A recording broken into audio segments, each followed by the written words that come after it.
everyone, myself Dr. Sanskriti, physiotherapist. Today in this video we'll talk about CIMT. CIMT basically होता क्या है, हम कहाँ इसको यूज़ करते हैं और ये कौन सी थेरेपी होती है, ये आज हम अपनी वीडियो में डिस्कस करेंगे. एंड अल्टीमेटली इसके क्या रिजल्ट्स हैं ये भी मैं आपको बताऊंगी. Now what does exactly CIMT stands for? CIMT stands for Constraint Induced Movement Therapy. अब इसमें होता क्या है कि हमारी जो भी बॉडी मूवमेंट्स हैम्पर हुई हैं, जो भी बॉडी मूवमेंट्स हमारी अफेक्ट हुई हैं, हम उन्हें वापस कैसे लाएंगे. But specially it is use for upper limbs. जब भी हमारे बॉडी में स्ट्रोक का अटैक होता है या फिर आप कह लीजिए कि सेरेब्रल पाल्सी, मल्टीपल स्क्लेरोसिस जैसी जो कंडीशंस होती है उसमें हम बेसिकली CIMT यूज़ करते हैं. लेकिन CIMT एक्चुअली में क्या रिजल्ट्स देती है और कौन सी कंडीशन में हम यूज़ कर सकते हैं या फिर कौन से एज में हम यूज़ कर सकते हैं, ये भी मैं आपको भी वीडियो में बताऊंगी. If you talk about age groups, problem किसी भी एज में हो सकती है, कभी भी हो सकती है, किसी भी टाइम हो सकती है. तो हम पहले से ये आइडेंटिफाई नहीं कर सकते कि हम CIMT को पर्टिकुलर कैटेगरी में हम फिक्स कर सकें. बट हाँ, प्रॉब्लम कहाँ है कि अगर आपको स्ट्रोक का अटैक है, आपको मल्टीपल स्क्लेरोसिस है या फिर आपको सेरेब्रल पाल्सी है, तो we can go for CIMT. क्योंकि CIMT में होता क्या है, हमारी बॉडी की फंक्शनिंग को रिपीटेटिव मूवमेंट्स में करके रिजल्ट्स देते हैं. अब आपको रिजल्ट्स बहुत जल्दी मिले उसके लिए क्या करना है, आपको मूवमेंट्स खुद से करनी है. वो मैं आपको भी बताऊंगी कि CIMT में हम कैसे मूवमेंट्स करते हैं और बेसिकली ट्रीटमेंट प्रोटोकॉल क्या फॉलो करते हैं. Like suppose CIMT is basically used after the stroke. जब भी हमारी बॉडी में स्ट्रोक का अटैक आता है, पैरालिसिस का अटैक आता है, तो उसके बाद हमारी बॉडी की मूवमेंट्स हैम्पर हो चुकी होती है, हमारी मसल्स वीक हो चुकी होती है, जिसकी वजह से बॉडी की फंक्शनिंग नहीं हो पाती. जो भी हमारी बेसिक डेली एक्टिविटीज़ है या फिर आप कह लीजिए ADLs जो भी हैं वो परफॉर्म नहीं हो पाते. तो उसके लिए आपको करना क्या है, आपको एक्सरसाइजेस करने के लिए डॉक्टर्स बोलते हैं. लेकिन जब आप एक्सरसाइजेस परफॉर्म करते हो तो आप अपनी मर्जी से करते हो, कभी एक्सरसाइज करी कभी नहीं करी. And at times what happen, जब भी पैरालिसिस के पेशेंट्स में रिकवरी होती है तो that is a delayed process, that is a gradual process. आप ये एक्सपेक्ट नहीं कर सकते कि आपको रिकवरी एकदम से मिलेगी. तो पेशेंट्स बहुत ज़्यादा ईगर रहते हैं ये देखने के लिए कि उनका रिजल्ट कब शो होगा, वो कब अपनी एक्टिविटीज़ परफॉर्म कर पाएंगे. लेकिन उसके पीछे रीज़न क्या है ठीक होने का या एक्सरसाइजेस परफॉर्म करने का, वो उन्हें नहीं समझ आता है. अगर आप रेपिटेटिव एक्सरसाइजेस करोगे तो आपको रिजल्ट्स बहुत अच्छे मिलेंगे, बहुत जल्दी मिलेंगे. That comes under CIMT.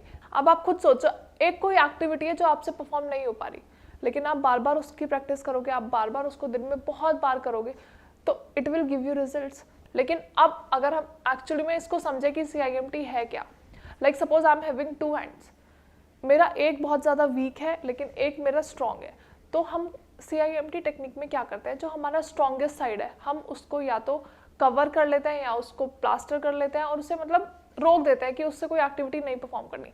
लेकिन ऑपोजिट साइड जो मेरी वीक है हम उससे एक्शन परफॉर्म कराते हैं और सारे एक्शन, सारे मूवमेंट एक रिपीटेटिव पैटर्न में फॉलो कराते हैं.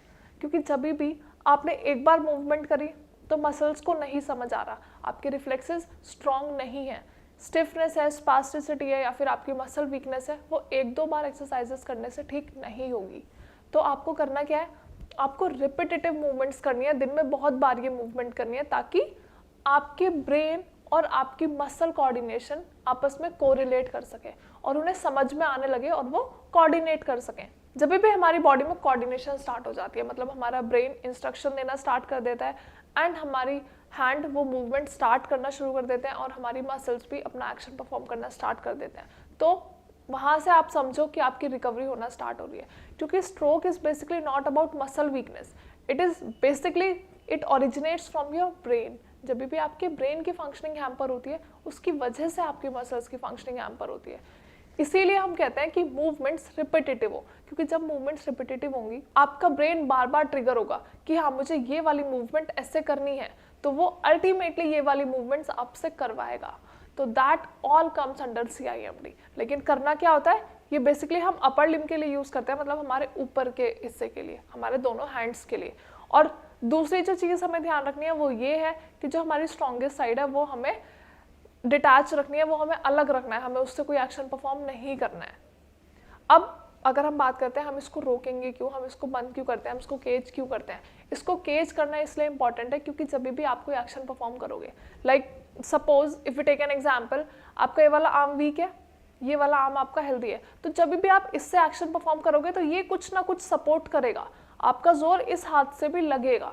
तो हम इसीलिए इसको केज करते हैं ताकि मूवमेंट सिर्फ हमारी वीकर साइड से हो. और जो हमारी स्ट्रॉन्गेस्ट साइड है वहाँ से कोई मूवमेंट ना हो।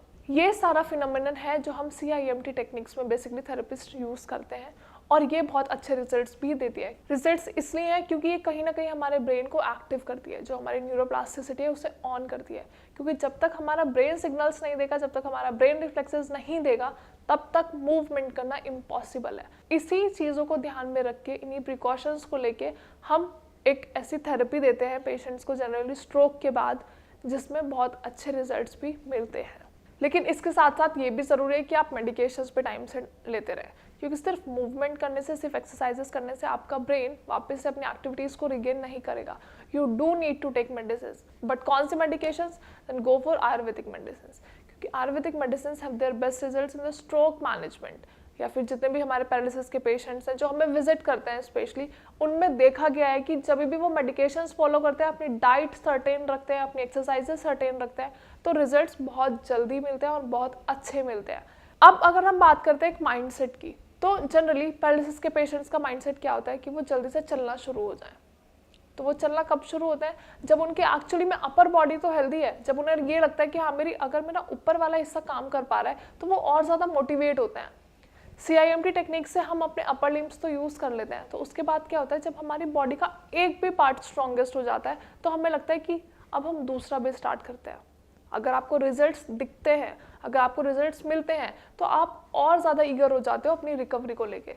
तो इसीलिए हम ये कहते हैं कि आपको CIMT के साथ साथ अपने वॉकिंग पैटर्न पे भी ध्यान देना है। आपको वॉक करनी है दिन में कितनी भी बार, जितनी बार आप कंफर्टेबल हो, you can walk, you can do your exercises, you can eat well, लेकिन ध्यान ये रखना है कि आप कौन कौन सी चीज़ों का परहेज करना है, क्योंकि स्पेशली आयुर्वेदिक मेडिसिन में होता है कि हम कोई चीज़ें रिस्ट्रिक्टेड कर देते हैं ताकि बॉडी पे कोई फर्दर साइड इफेक्ट ना हो।